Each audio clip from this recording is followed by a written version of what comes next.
Hey everyone, Corey from GrimmSpeed. Today I'm going to be showing you how to access and remove the pitch stop mount on your 2022 WRX.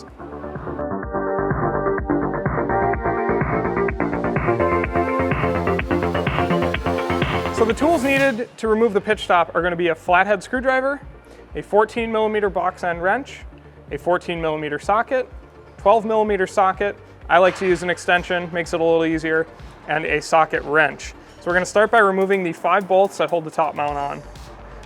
It's going to be these two here, the 2 for the throttle body, and then just this one mount over here.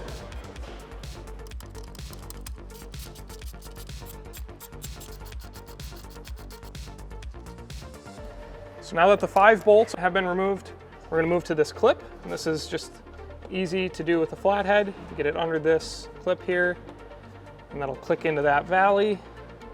And we'll do that for the other side. And there's that click. So now the top mount can come fully off. So just like that. So to start removing the pitch stop, we need to remove this 14mm bolt and nut. So we will put our wrench on the one side, get our socket on the other.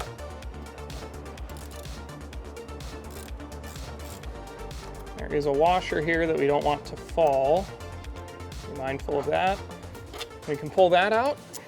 We'll move to the top bolt, which goes through to a nut that's welded to the frame, so it's just the bolt that needs to come out here.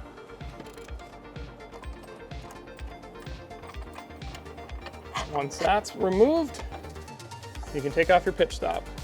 Once you remove the 5 bolts from the top mount in that one clip, it's just the 2 14mm bolts that hold in your pitch stop mount. You can take those out and pull the whole thing right off.